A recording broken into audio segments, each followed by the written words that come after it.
வணக்கம். நம்ம இப்ப இந்த வீடியோல என்ன பார்க்க போறோம் அப்படின்னா, அக்கவுண்டிங் ஃபார் மேனேஜர்ஸ்ல யூனிட் 3 அதாவது மார்ஜினல் காஸ்டிங் சாப்டர்ல கேட்ட ஒரு ப்ராப்ளம் தான் இப்ப நம்ம இந்த வீடியோல பார்க்க போறோம். எஸ், ப்ராப்ளம் பார்க்கலாமா? Yes furnishes you the following information relating to the half year ended on 30th June 2008. Fixed expenses rupees 45,000, sales value 1,50,000, profit 30,000. During the second half of the year, the company has a projected loss of rupees 10,000. Calculate the break-even point and margin of safety for 6 months ending 30th June. Expected sales volume for second half of the year, assuming that PV ratio and fixed expenses remain constant in the second half year also. The break-even point and margin of safety for the whole year 2008. Okay, இப்ப பாருங்க, இந்த கொஸ்டின்ல பாத்தீங்கன்னா fixed expenses இருக்கு, sales value இருக்கு, profit இருக்கு. இத வச்சு நம்ம ஒரு ஹாஃப் இயருக்கான டேட்டா வந்து கொடுத்திருக்காங்க. இப்ப நெக்ஸ்ட் ஹாஃப் இயருக்கு நம்ம வந்து ப்ரிப்பேர் பண்ணணும். ஓகே, சேல்ஸ் வால்யூம் என்ன இருக்கும் அப்படின்னு கேட்டிருக்காங்க. அண்ட் செகண்ட் ஹாஃப் இயர்ல பாத்தீங்கன்னா 10,000 லாஸ் வந்திருக்கு. அதாவது ஃபர்ஸ்ட் ஹாஃப் இயர்ல 30,000 ப்ராஃபிட் இருக்கு இல்லையா? செகண்ட் ஹாஃப் இயர்ல லாஸ் 10,000 இருக்கு.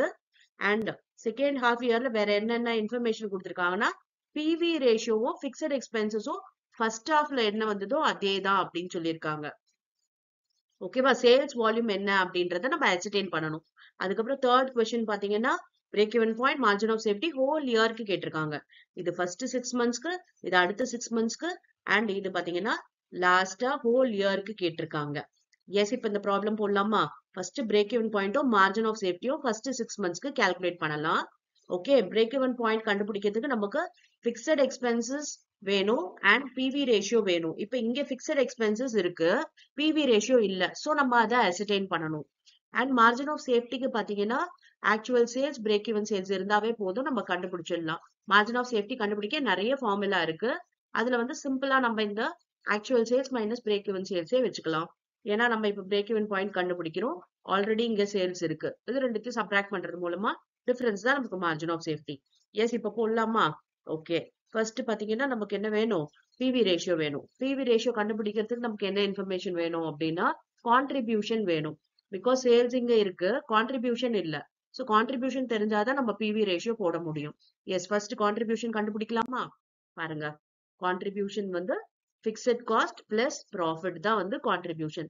பிக்சட் காஸ்ட் இங்க இருக்கு, ப்ராஃபிட்டும் இருக்கு. சோ இது ரெண்டுத்தையும் ஆட் பண்றது மூலமா 75,000 நமக்கு கான்ட்ரிபியூஷன் தெரிஞ்சிருச்சு. இப்ப கான்ட்ரிபியூஷன் கண்டுபிடிச்சாச்சு அண்ட் சேல்ஸ் இருக்கு. சோ நம்ம பிவி ரேஷியோ போட்டுடலாமா? பாருங்க, கான்ட்ரிபியூஷன் டிவைடட் பை சேல்ஸ். அப்ப 75,000 டிவைடட் பை 1,50,000 வந்து 50% பிவி ரேஷியோ கிடைச்சிருச்சு. அப்ப பிரேக் ஈவன் பாயிண்ட் போட்டுடலாமா? ஃபார்முலா என்ன? Fixed cost divided by PV ratio. Fixed cost 45,000, PV ratio நம்ம கண்டுபிடிச்சிட்டோம் 50%, அததான் 0.50 எழுதிருக்கு. அது 90,000 வருது பிரேக் ஈவன் சேல்ஸ். இப்ப மார்ஜின் ஆஃப் சேஃப்டிக்கு ஃபார்முலா என்ன சொன்னேன்? Actual sales minus break even sales. Actual sales பாருங்க 1,50,000, பிரேக் ஈவன் சேல்ஸ் இப்ப நம்ம கண்டுபிடிச்சோம் 90,000. சோ இது ரெண்டுக்கும் மைனஸ் பண்ணீங்கன்னா 60,000 வருது. இதுதான் மார்ஜின் ஆஃப் சேஃப்டி. இதுதான் ஃபர்ஸ்ட் 6 மந்த்ஸ்க்கு. ஓகே, இப்ப நெக்ஸ்ட் 6 மந்த்ஸ் பாத்தீங்கன்னா நம்ம என்ன கண்டுபிடிக்கணும்? பிவி ரேஷியோ சேம் சொல்லிட்டாங்க, அப்ப 50% தான் எடுத்துக்கணும். அண்ட் பிக்சட் எக்ஸ்பென்சஸும் அதே 45,000 சொல்லிட்டாங்க. இப்ப நம்ம எக்ஸ்பெக்டட் சேல்ஸ் வால்யூம் கண்டுபிடிக்கணும். அப்ப சேல்ஸ் வேணும் அப்படின்னா நம்ம வந்து எதுல இருந்து ஒர்க் அவுட் பண்ணணும் அப்படின்னு பாத்தீங்கன்னா, நமக்கு வந்து இந்த பிவி ரேஷியோ வச்சு நம்ம வந்து போடலாம். ஓகே, அப்ப பிவி ரேஷியோ நம்ம 50% தெரிஞ்சு போச்சு. ஓகே, இப்ப வந்து நமக்கு என்ன பண்ண போறோம்? நம்ம வந்து லாஸ் இருக்கு, ஆனா அப்ப நம்மளோட கான்ட்ரிபியூஷன் சேஞ்ச் ஆகும் இல்லையா? இங்க ப்ராஃபிட் இருந்தது, அதனால நமக்கு 75,000 கான்ட்ரிபியூஷன் வந்தது. இப்ப லாஸ் அப்படின்னும் போது நமக்கு கான்ட்ரிபியூஷன் மாறும்.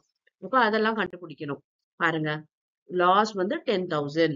அப்ப நம்ம ஃபார்முலா என்ன அப்படின்னா, profit equal to contribution minus fixed cost.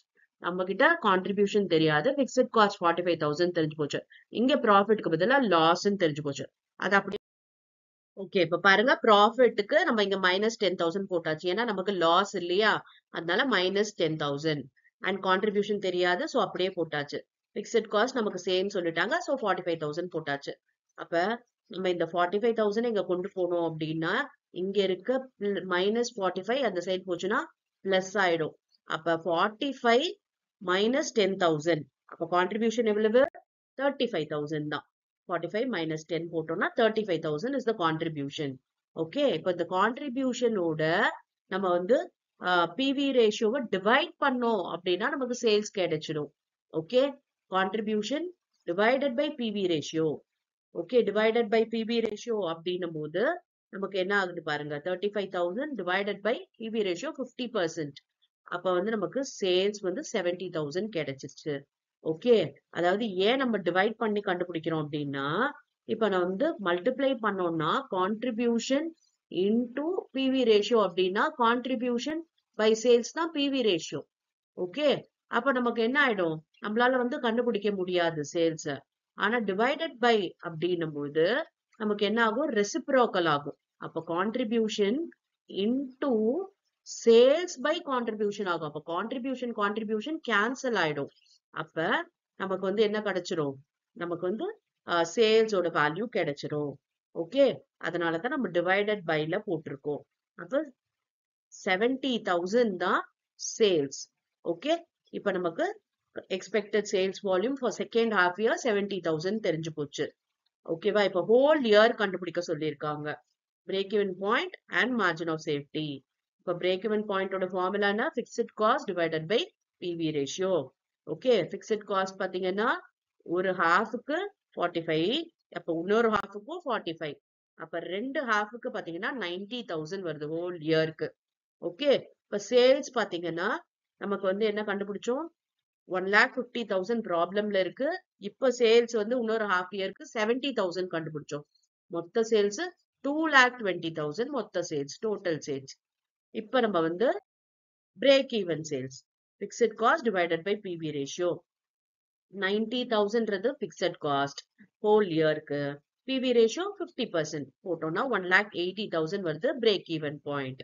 ஓகேவா, இப்ப மார்ஜின் ஆஃப் சேஃப்டிக்கு actual sales minus break even sales வேணும் இல்லையா. ஆக்சுவல் சேல்ஸ் பாருங்க 2,20,000. ஓகே, பிரேக் ஈவன் சேல்ஸ் நம்ம கண்டுபிடிச்சிருக்கோம் 1,80,000. ரெண்டுத்தையும் மைனஸ் பண்றது மூலமா நமக்கு மார்ஜின் ஆஃப் சேஃப்டி தெரிஞ்சிருச்சு.